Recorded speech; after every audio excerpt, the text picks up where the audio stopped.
In this lesson, we're going to talk about solving higher order polynomial inequalities. Suppose we want to solve the inequality x plus 1 times x minus 4 times x plus 6 is less than 0, and then state the solution in set notation and interval notation. Well, as a way of introducing this topic, we're going to take a graphing approach, although we will generally take an algebraic approach in this type of question. Well, we know the function given is a third degree function with a positive leading coefficient, so the end behaviors will look like what's shown on the page. The intercepts are at -6 and -1 and +4, and every intercept is order 1, so the graph of the function is basically going to look like what we've shown. Since we graph the left side as y equals x plus 1 times x minus 4 times x plus 6, we can graph the right side as y equals 0. That's the x-axis. The greater the y value, the higher up on the graph the point is. Therefore, we're being asked for the values of x for which the curve is below the x-axis, because remember the original question has a less than sign. So it's saying, where is that curve less than 0? Where is it below the x-axis? And just by looking, we can say, well, when the x-coordinate is less than -6, or the x-coordinate is in between -1 and 4. And so we state that solution in set notation and in interval notation as shown on the page. Now there's another way of doing this question without graphing. And it's helpful because in some situations you could get a function that's quite difficult to graph. And many students prefer the algebraic approach, which is called interval testing. How do we do interval testing? Well, here we go. We get all the terms on one side, so the other side equals 0, and we factor the side with all the terms. Then we make a number line indicating all of the values of x that make the factored side equal 0. Then we test a value within the interval in the inequality. If that value makes the inequality statement true, then all values within the interval make the inequality statement of true.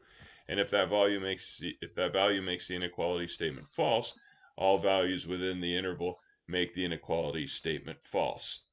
And if you're unsure whether to include the x values that actually make the factored side equal 0, then you can test them as well. The reason that this works is because all of our polynomial functions are continuous over all x element of the reals, and they're smooth curves, so there won't be any asymptotes or any breaks in the discontinuity, or any breaks in the continuity of the question. So back to this question, suppose again we're trying to solve the original inequality shown. Well, we do already have all the terms on one side, and we do already have the other side equal 0. So let's just make a number line indicating all the values of x, making the factored expression equal to 0. And there we go. There's our number line, -6, -1, and 4. Now, because we have 3 points on the number line, we've actually created 4 intervals, 1, 2, 3, and 4. Okay? Now, with those 4 intervals created, we're going to do 2 different methods. In the longer method, we're going to assign a value from each interval to x and evaluate whether it makes the statement true or false. In the shorter method, which is the one we'll focus on more often as we get comfortable with this, we're going to look at whether each factor is positive or negative in each interval. So let's do method 1. Our first interval is to the left of -6. Well, we're going to take any value of x less than -6, and we've chosen -7. But we could have chosen any other value less than -6. We're then going to take this x value of -7 and plug it in for x in the original inequality and see if it makes that inequality statement true. Well, plugging in a -7 leads to -66 being less than 0. Is this a true statement? Absolutely it is. So because it's a true statement for one of the values to the left of -6, it's true for all values to the left of -6, and we're going to put a check mark at that point in the interval, letting us know that part of the number line is going to be in our solution set. Now let's test any point from that second interval. any point in between -6 and -1. So we choose -4. Letting x be -4 in our original inequality, we end up with 48 less than 0. Is that true? Absolutely not. Because it's not true, we put a x in that interval, and we know none of those values will be in our solution set. Now we can test a value from interval 3. So we let x be any number in between -1 and 4. In this example, we chose x equals 3. We could have chose x equals 2 or 0 or 1 or 3.7 if we wanted. We plug an x value of 3 into the original inequality, and we see if we get a true statement or not. In plugging in an x value of 3, we ultimately end up with -36 being less than 0. Well, is that a true statement? Yes, it is. So we put a check mark there. And finally, we pick a number greater than 4. So getting a little crazy here, we chose the number 38. If we let x be 38, our original inequality becomes 58,344 is less than 0. Well, that's obviously false. We put an x in that interval. Now what we're going to do is we're going to state in solution set form those parts of the number line that have check marks. Now, when we're answering a question which began as a polynomial inequality such as this question, then we know whether to include the numbers on our number line within the final solution based on whether or not the original inequality included an equal sign or not. This original inequality, that's just a less than. Because it's just a less than, we are not going to include the -6, the -1, or the 4 in our inequality. Had it been a less than or equal to, then we would. So that gives us a general statement in red. If the original question is a higher order polynomial inequality containing less than or greater than, don't include the values of x denoted on our number line. But if the original question is a higher order polynomial inequality that's less than or equal to or greater than or equal to, do include those x values. Now, that's true when we have a question that starts as a polynomial inequality. If we have a rational inequality, questions that we'll do in Chapter 5, it's not necessarily true. Now, if you're ever in doubt, just plug the numbers into the inequality and evaluate whether the statement is true or false. What do I mean by that? Suppose you don't know whether to include -6, -1, or 4, specifically those values, in your solution set. Well, just pick any one of them, let's say number 4, and let's plug it in. So we're going to plug in a number 4 for x. 4 plus 1 times 4 minus 4 times 4 plus 6 is less than 0. So that we get 5 times 0 times 10 is less than 0. 0 is less than 0. Is this a true statement? 0 less than 0? No, it is not. As a result, we will not include an x value of 4 in our solution set. For similar reasons, we won't include -1 or -6. So our solution set ends up becoming what's shown. X is less than 6, or -1 is less than x is less than 4. Now that was method 1, and that was a little bit of a longer method. You can do it a little bit more quickly, and I'll show you how you do that here. Let's look at interval 1. Interval 1 is to the left of -6. Let x be any number to the left of -6. If it helps you think of a number, let x be -7. If I do that, then the first factor in the inequality, -7 plus 1, is negative. The second factor in the inequality, -7 minus 4, is negative. The third factor in the inequality, -7 plus 6, is negative. So I'm testing negative times negative times negative is less than 0. Well, if I have a negative number times a negative number times a negative number, I get a negative number. So I'm asking, is a negative number less than 0? It is, so I put a check mark there. And that's what we've shown here. Negative times negative times negative is less than 0. That's true, so we put the check mark. Then we can move to interval 2.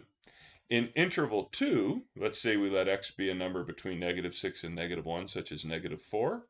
We would get -4 plus 1 is negative, -4 minus 4 is negative, -4 plus 6 is positive. Well, a negative times a positive is a positive. So I'm asking you, is a positive less than 0? Absolutely not. That's false. So we put an X in that interval. Okay. In the third interval, let's say we pick a number like 0.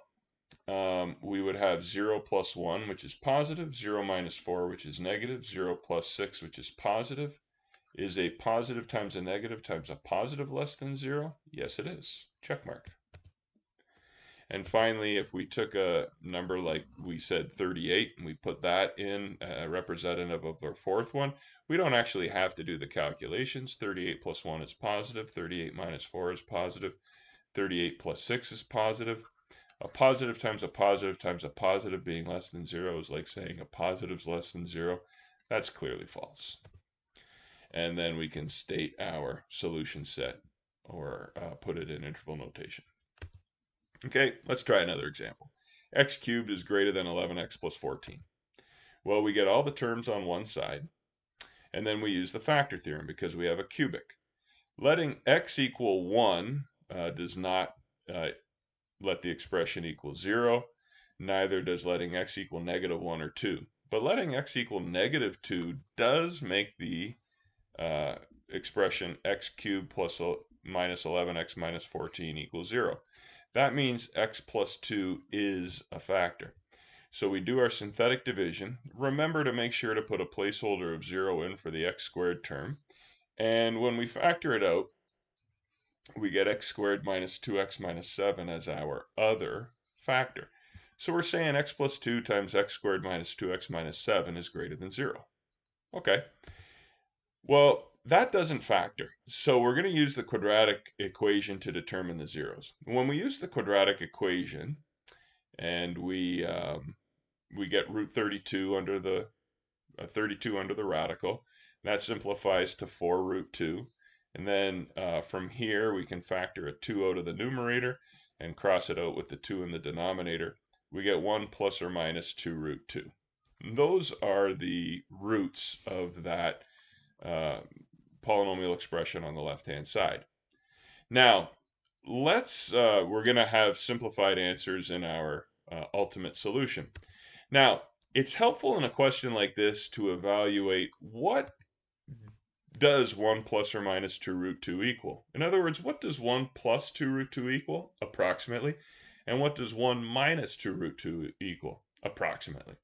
Well, using our calculator, we see that 1 minus 2 root 2 is approximately negative 1.8, and 1 plus 2 root 2 is approximately 3.8. Now, why are we doing that? Here's why. Remember, we took that original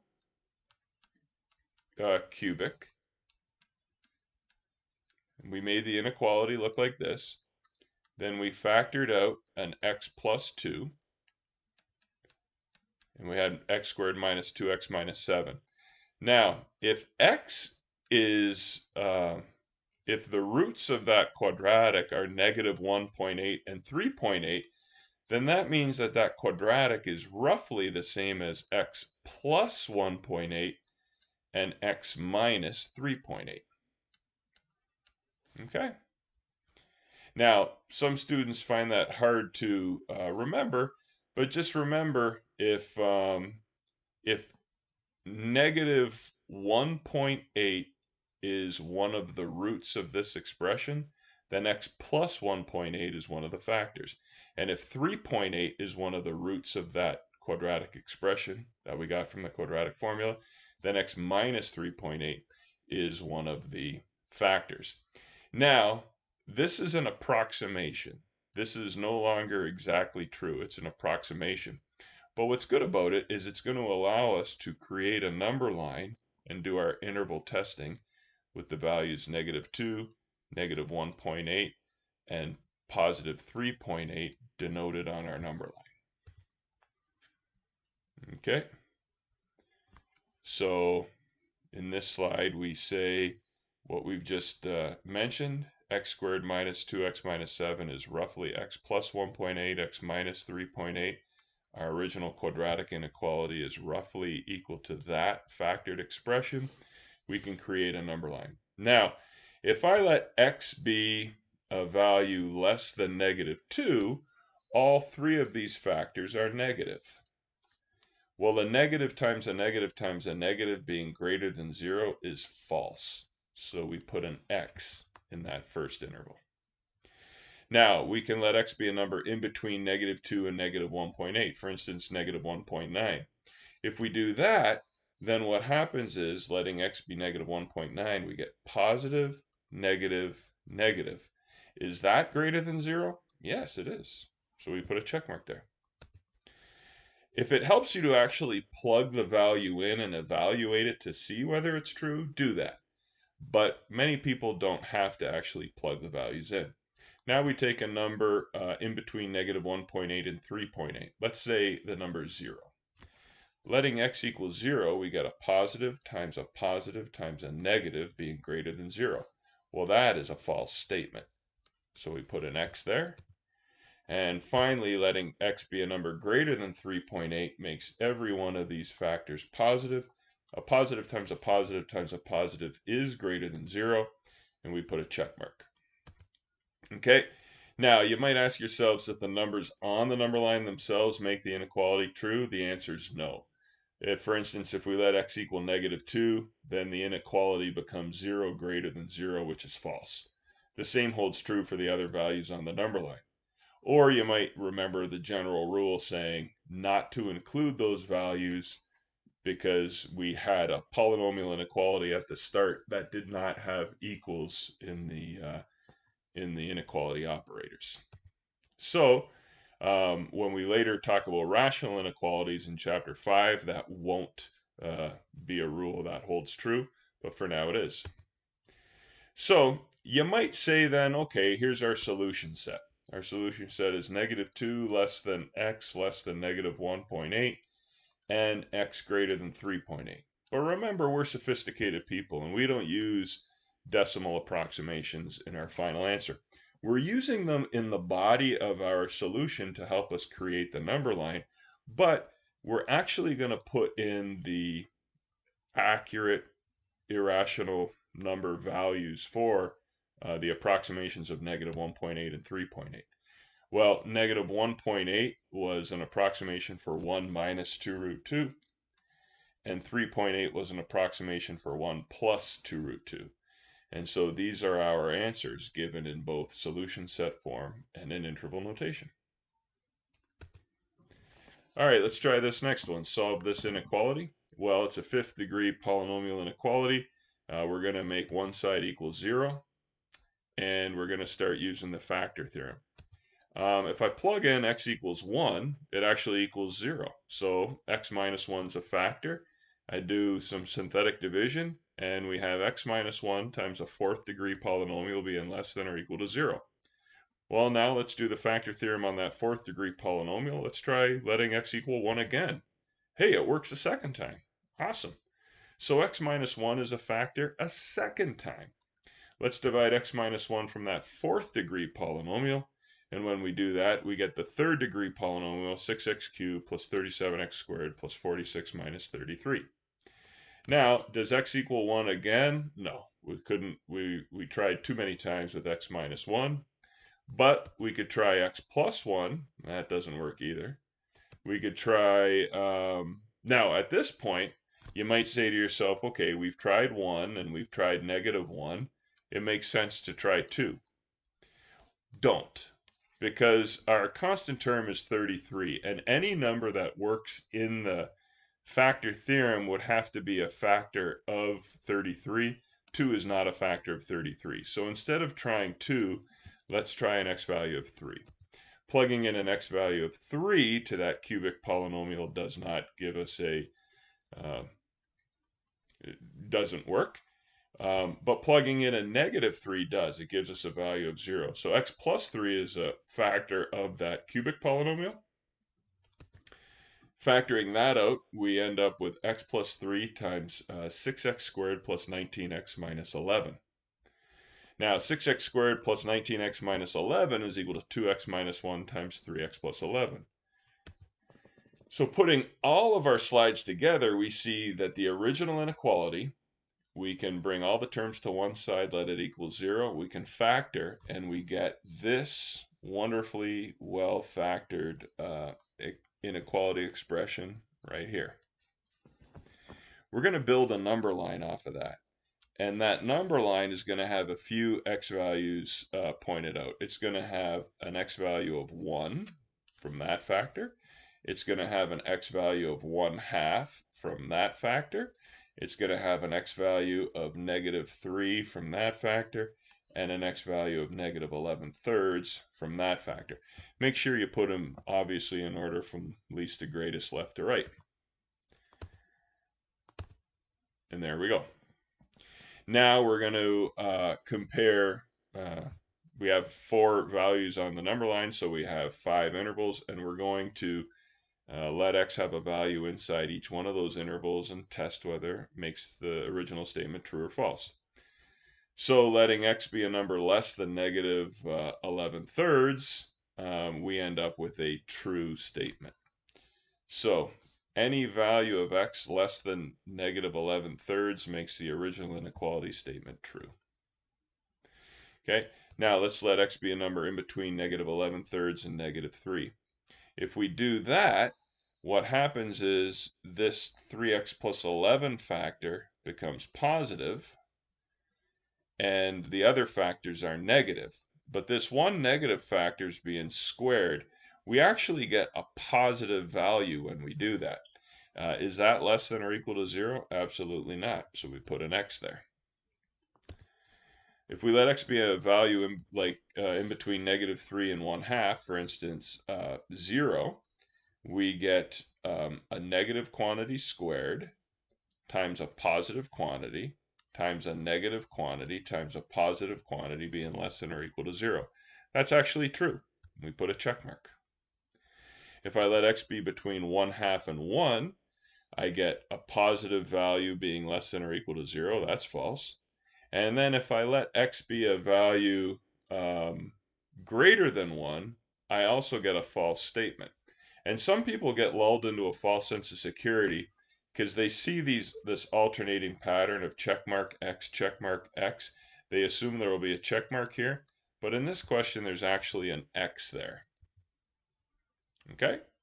So we then, the reason for that is this graph, we know from our graphing section, will look like that. We know what the end behaviors look like. We know what the intercepts are and the behaviors near the intercept. So we get a graph that looks like that. And so that's why it's only less than 0 to the left here and in between here. It's not less than 0 any other place. So what we can do then is we can say our solution set will be x less than or equal to -11/3, which is right here, or -3 less than or equal to x less than or equal to 1/2, which is this one here.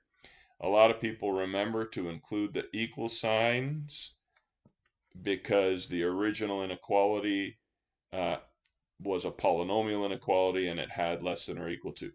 But if you do this, you're actually going to lose 1 mark. It's incomplete. And you might be thinking, what the heck could we be missing here? What you're missing is the 1. You see, the check marks and the x's only refer to the values between the numbers on the number line, not the numbers themselves. In other words, we haven't tested for the x values of -11/3, -3, 1/2, and 1. If we test any of those values in the original inequality, we see they make the statement true. So if you're in doubt, test a value. And that's also consistent with a statement earlier that if an inequality begins as a polynomial inequality and contains an equal sign in the inequality operator, then the values on the number line are included in the solution set. And again, it doesn't hold true for rational inequalities in Chapter 5, which we'll talk about later. So, in other words, our solution set needs to include x equals 1. For one more further reason why, just literally plug in an x equals 1. If you plug in x equals 1 to this expression, you get 143 is less than or equal to 143. That's a true statement. So we need to include it. So our solution set is x less than or equal to negative 11 thirds, negative 3 less than or equal to x less than or equal to 1/2, and x equals 1. And that is the end of that PowerPoint demonstration.